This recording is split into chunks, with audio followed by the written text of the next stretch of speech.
All right, everyone, welcome to the exclusive Gundam Explained podcast called G Watch. So every month, through supporters on the Patreon, we'll watch some Gundam, do a roundtable discussion about it. And at the beginning of each month, I'll kind of talk with the supporters and get a feel of what should we watch.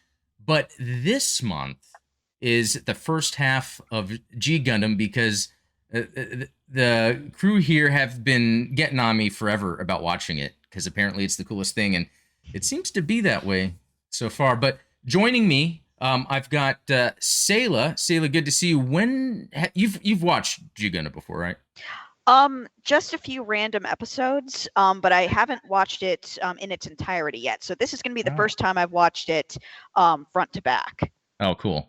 But you seem to be pretty knowledgeable about it in general. Sometimes when we have discussions, you seem to know. Yes, bits about it, and yeah, most of that comes from reading up on lore online on the wikis and stuff like that. But it's really nice to finally see it as it was meant to be seen. Yeah, no, I agree. Well, Goose, what about you? When did you first watch it? Probably when I was 13. It was on Toonami when it first came out. Okay. So. Okay, that's cool. And Ian, what about you? What's your background with it? Actually, about the same as Goose's. I watched it on Toonami when it first premiered back in 2002. Okay, that's cool. Well, cool. Yeah, guys, thanks for joining today. And so for me, I haven't watched it, but you guys are always telling me to get onto it. And so what we're going to do, with this podcast is we're just going to talk about it from mobile suit designs, the story, animation, characters. It's pretty freeform. To start, I will always start with what happens when I'm first watching a Gundam. It's really getting a feel for what's going on. And for me, for G Gundam, very different than other Gundams, really just off the bat is seeing the designs. They seem almost like an over-the-top comic book robot design, or kind of from its legacy, like the Super Robot stuff in Japan from before. And I think the characters are very distinct in their design. Like Domon and Rain, I don't have to have spent that much time with the series, and I feel like they have iconic looks to them. Even the Gundam itself. And so it was just very interesting because it starts where we have the Earth, right? But there are colonies that are like the Neo country. Is that correct? Because when I see the colonies, it looked like they were like floating islands almost. Is that maybe a stylized approach? Or for the most part. Okay. Yeah. Because I thought that was kind of interesting. But then it seems like too, Earth is like post-apocalyptic. Like it seems like really in the colonies is where everything is cool, but on Earth, and I guess that destruction comes from the Gundam fight. Have you seen Elysium? Yeah. Same concept. Oh yeah. Richer in space, poorer on Earth. People left behind on Earth that can't afford, and so they let it. Yeah. Yes. Well, I think to add to that, it's a big factor here is that using up the Earth's resources to the point of basically destructing, to where like many of the other Gundam series that we've seen, they had to flee into space in order to kind of continue to thrive, and those who couldn't afford it had to stay on Earth. So it's a very interesting kind of different. It's a slightly different take, but still continues that usual Gundam trope of this is how we got to space and this is where we're at right now. Yeah, and it seems like what's interesting about this is the stakes in a way, because I guess instead of real war, it's Gundam battles, right? Which is another different thing in Gundam, where the stakes aren't the death of the characters. It's more of like there's rules to the battle. But as the story seemed to develop, the stakes did change, because then there's this Dark Gundam that I guess is trying to do its own things that are getting in the way of the tournament. Right? Do I got that correctly? Eventually. Yeah. Okay. Yeah, because like it's interesting. What's going on is we have this tournament, and then everyone thinks, oh, the tournament, Domon's here for the tournament. But really, there's this, he's really trying to find his brother. And I guess I guess it just happens where there's like these two storylines. There's the tournament that's going on, and then there's, with use of Gundams that are used in the tournament, there's this manipulation of people. I mean, it's weird.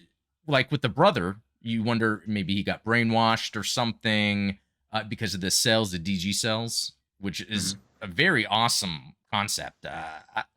Because again, this is more fantasy, I would say, when it comes to Gundam. They kind of have like a zombie like appearance to it. But so we have this brother that apparently is a bad guy, but then his master ends up being a bad guy too. So is it where, I guess it's through the Gundams that these, I guess maybe the story will open up more, but it's just, I'm curious, why is it the use of the Gundams? Is it because they are so powerful that someone could take over? And well, so I think the basic premise of the show obviously is to have like this Gundam fight being like the main overarching story, right? Whereas the stuff with the Dark Gundam or the Devil Gundam being, it's kind of a side but running parallel with the tournament. So you know, at the beginning, it's a little bit unclear as to why Domon is looking for his brother, right? We just know that he's looking for this particular guy.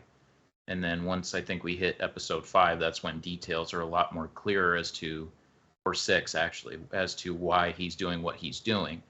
Yeah. And the Gundam fight was a way to kind of reduce wars and the chances of killing people in a different way. So like instead of having constant wars, now we have a tournament every so often to decide who gets to rule space. In a way, it's a lot more of a democratic process, right? So, you know, Gundam always has those tropes of having politics kind of running in the background and why people are doing what they're doing. So okay, so you bring up a good point. I think that connects it. And sorry, Goose, I'll get to you in a second. It's the idea that the Gundams are being used in this way because it's ruling space. So even though there's this tournament, also there's these plans in place that are going to utilize, the Gundams for that. That's a good point. Goose, what were you going to say? I was going to say a lot of the pilots too. Pretty much all the pilots are forced to be pilots in a sense. Domon's piloting it to free his father. You got Argo to free his crew. And you got Thise trying to bring the Shaolin, thank you, temple back to its previous state. And so everybody has like side motives of being a Gundam fighter. So the government's kind of playing games with them in a sense, saying, hey, you fight for us, we'll get you something. Instead of them actually per se fighting for their country to help their country being space president. But yeah, you know, that is interesting because we're introduced to these characters. Yeah, it's a few countries at first, right? It's like France, Russia, China, and Germany, and there might be, well, eventually gets to Germany. But anyway, we meet some of these characters, but then they come back bad. But then you find out, and I'm assuming this is correct, the DG cells have to do with that. Yes. But then the Shuffle Alliance appears. And I'm guessing these are just people in mobile suits that their whole point was to fight back the DG army. So they're kind of. Yeah, kind of. I saw the Shuffle Alliance as more of like a Justice League kind of group of people who are there to prevent. It was kind of a mix between the Justice League and what was the faction from Wing and Double O? Oh yeah, it's almost like that type of thing. Yeah, like a celestial being. Yeah. Yes, exactly. Good point. Yeah. In the anime, the Shuffle Alliance is described as the 5 greatest masters. Yes. That are on Earth. or in the world. Yes. And then that got Each transferred. one being in a different category. Yeah. And that's why later on, you later see the 4 new Gundam pilots, which we see as America, China, Russia, and France, all have different fighting styles, and they all become masters in their own right. Yeah. And take up a crest.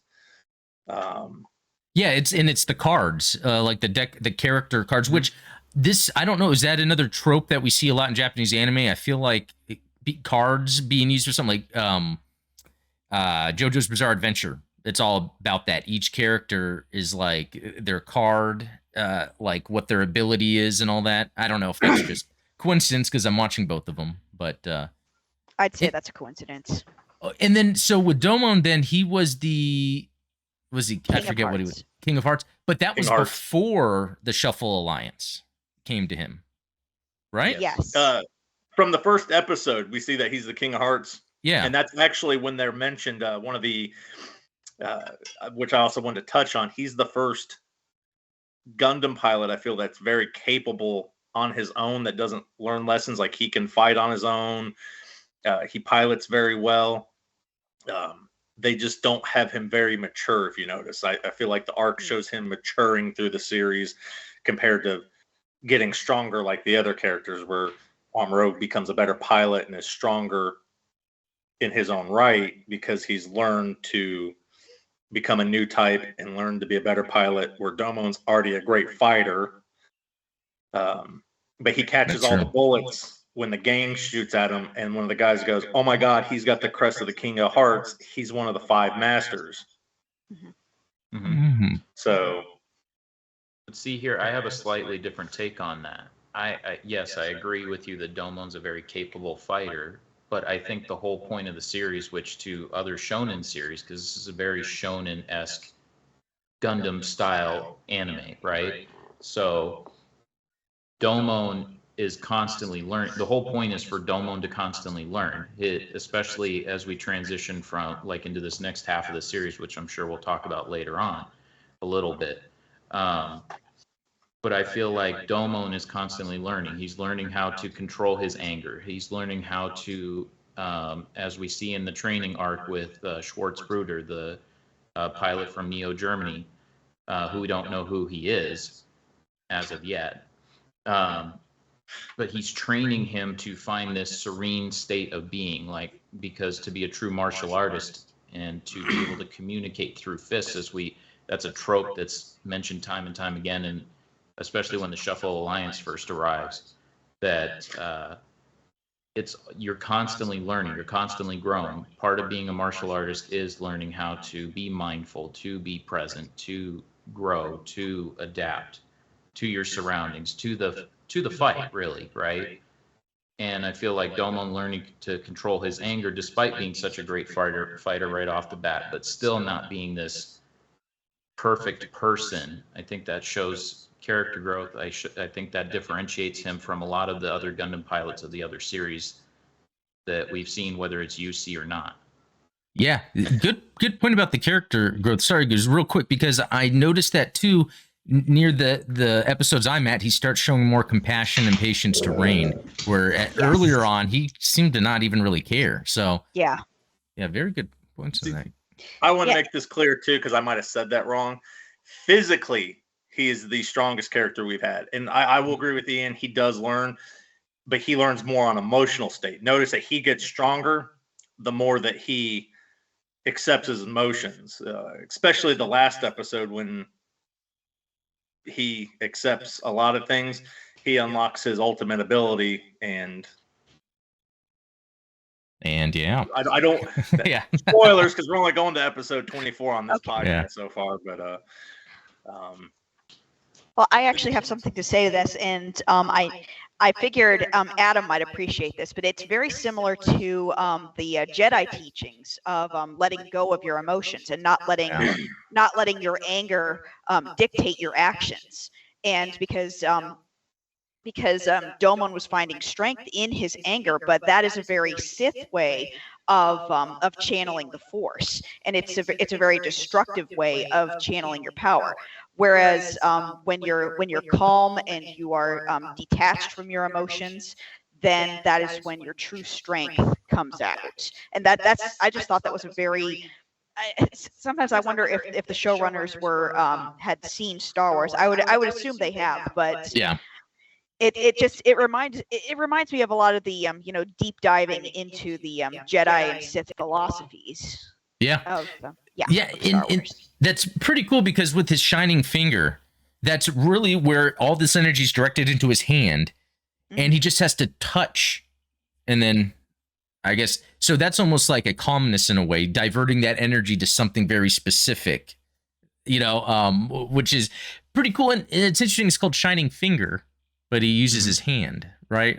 Or is there more to it that I missed? I have no idea. I would assume that's something. I would assume. I would assume something gets lost. Shining Finger sounds better than Shining Hand. Yeah, yeah, that's true. Shining Palm. So, and then to kind of, cap kind of the end of where we've got before we dive into some more details is, he then, his master also turns on him, which is very interesting. But then as he gets to the end battle, we see him get into I guess with the Shining Gundam, it turns gold, correct? Before it gets destroyed. And I guess Rain was able to, she had some sort of contraption that allowed her to control the Shining Gundam, but that hurt her to do it. Or it was, she got hurt doing it. Oh. I felt like it was a Psy-Kamu system type thing where she could control it remotely, and it just exhausted her because she wasn't like hurt afterwards. She was just more tired and exhausted. Because the next episode, actually, no, it's that episode. They show her like leaning up against somebody as Domon's heading to Hong Kong. Yeah. And racing to get there. And so this is where the God Gundam appears, but I don't understand it. Did Neo Japan, is it more of they just built a better Gundam and then they're sending it to him?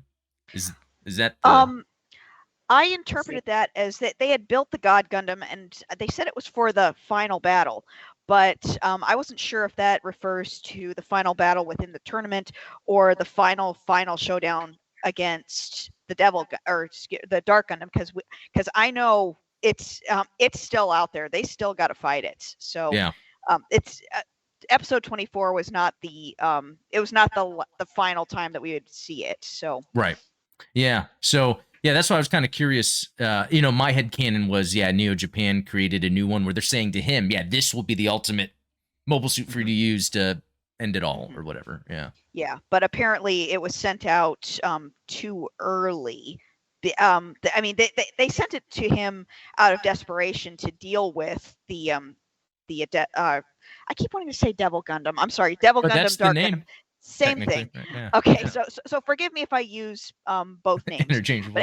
Thank Walmart for that. They made them change it. That's interesting. Anyway, you see, the way I saw it is they had him in the Shining Gundam for the tournament, but they were going to give him the God Gundam to deal with the Dark Gundam at the very end. But I believe